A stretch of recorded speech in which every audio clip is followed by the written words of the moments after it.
Beacon Press Audio presents The Patriarchs, The Origins of Inequality by Angela Saini.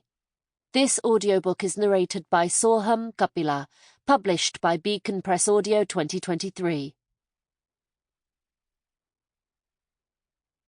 Timeline 13 million to 4 million BCE. The human lineage diverges from other apes, including chimpanzees and bonobos, according to various scientific estimates. Roughly 300,000 BCE, our species, Homo sapiens, appears in the archaeological record in Africa. 10,000 BCE, an agricultural revolution begins in the Middle East's Fertile Crescent, following many thousands of years of plant cultivation across the world, making the start of this region's Neolithic period. 7,400 BCE, large Neolithic communities in Çatalhöyük in southern Anatolia are relatively gender-blind, according to the archaeologist Ian Hodder. Around 7,000 BCE, the body of a female hunter of big game is buried in the Peruvian Andes. 5,000 to 3,000 BCE, a genetic bottleneck emerges in Europe and parts of Asia and Africa, suggesting that a small number of men are having disproportionately more children than other men. 3,300 BCE, the start of the Bronze Age in North Africa, the Middle East, the Indian subcontinent, and parts of Europe. 2,500 BCE, Kubaba founds the third dynasty of Kish in Mesopotamia, ruling as a king in her own right. 2,500 BCE to 1200 BCE, a movement of people from the Eurasian steppe into Europe and then into Asia, bringing apparently more violent and male-dominated cultures, according to the archaeologist Maria Gimbutas. 750 BCE, wealthier ancient Greek homes are divided into separate spaces for women and men. 700 BCE, the ancient Greek poet Hesiod describes women as a deadly race and tribe, with a nature to do evil, in his History of the World, the Theogony. Around 622 BCE, an early form of the Old Testament book of Deuteronomy is written, which has instructions for men on how to treat women taken captive in battle. Around 950 CE, a high-status female Viking leader and warrior is buried in Birka, Sweden. 1227, death of the Mongol leader Genghis Khan, whose descendants are thought to include 1 in 200 of all the men alive today. 1590, meeting of Native American Haudenosaunee women in Seneca Falls to demand peace between their peoples. 1680, the English political theorist Sir Robert Filmer's Patriarchs defends the divine right of kings by arguing that a monarch has natural authority over his people the way a father does over his household. 1765, the English jurist Sir William Blackstone's Commentaries on the Laws of England reinforced the principle that a woman's legal existence is incorporated into her husband's during marriage. 1848, the world's first women's rights convention is held at the Wesleyan Chapel in Seneca Falls, New York.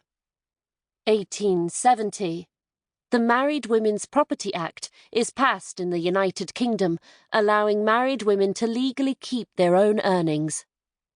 1884, the German socialist philosopher Friedrich Engels writes that matriarchal human societies were overthrown by a world historical defeat of the female sex.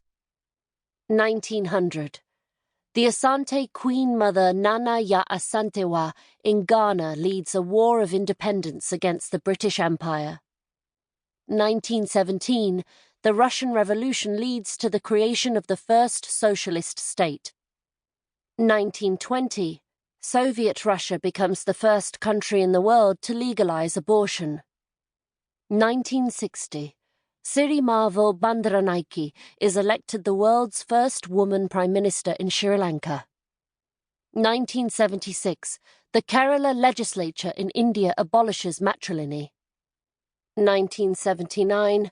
The Iranian Revolution overthrows the ruling monarchy, leading to the creation of a conservative Islamic republic. 1989. The Berlin Wall falls, marking the start of the collapse of the Soviet Union. 1994. Bride kidnapping is made illegal in Kyrgyzstan. 2001. The Netherlands becomes the world's first country to legalize same-sex marriage. 2017. The International Labour Organization includes forced marriage in its statistical estimates of modern slavery for the first time. 2021. The Taliban returns to power in Afghanistan after 20 years of war, immediately restricting access to education and work for women and girls. 2022. The Supreme Court in the United States overturns the 1973 Roe v. Wade ruling establishing the federal right to abortion.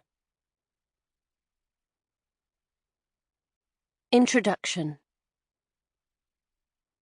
I've been preoccupied by images of goddesses while writing this book, but there's one to which I keep coming back. It's a popular lithograph produced in India just over a century ago. Kali, slayer of demons, symbol of death and time, dares us to survey the carnage she's wrought. Eyes wide and tongue protruding, her bright blue skin pops from the page. Wavy black hair falls below her waist, circled by a skirt of disembodied arms. Severed heads are strung like flowers around her neck. In one hand, she holds a sword. In another, the head of a demon. In her third is a plate to catch his dripping blood. The fourth gestures outstretched to the bloody scene around her. Ancient Indian goddesses and gods are routinely transgressive, as though they've been summoned from other universes. But in the era of empire, British authorities and Christian missionaries in India were so terrified of Kali in particular that nationalist revolutionaries adopted her as a symbol against colonial rule. There are depictions in which she wears corpses as earrings, whole bodies threaded through her lobes. "What an awful picture," one Englishwoman wrote in a tract published by the Bible Churchmen's Missionary Society in 1928. "Yet this savage female deity is called the Gentle Mother." The paradox of Kali is that she is a divine mother, one who challenges every modern-day assumption about womanhood and power. Whether she's a reflection of humanity or a subversion of it, the fact that she was imagined at all continues to amaze. In the 21st century, she has been embraced by women's rights activists from New Delhi to New York, described as the feminist icon we need today. In her, we can still recognize our potential to destroy the social order. We can visualize the unstoppable rage in the heart of the oppressed. We might even wonder if those are the heads of history's patriarchs suspended from her neck. This is the power the past has over us. Why do we, in the 21st century, turn to a figure from ancient history for reassurance of our capacity to change the world? What does Kali give us that we can't find within ourselves?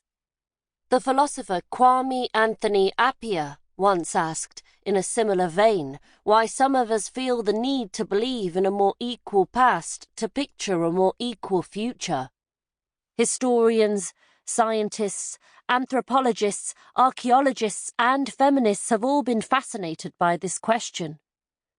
As a science journalist who writes about racism and sexism, I often find myself thinking about it as well. We want to know how our societies came to be structured the way they are and what they were like before. When we look to Kali, I wonder if we're reaching for the possibility that there was a time in which men didn't rule, a lost world where femininity and masculinity didn't mean what they do now. That desire for a historical precedent tells us something else. Sample complete. Ready to continue?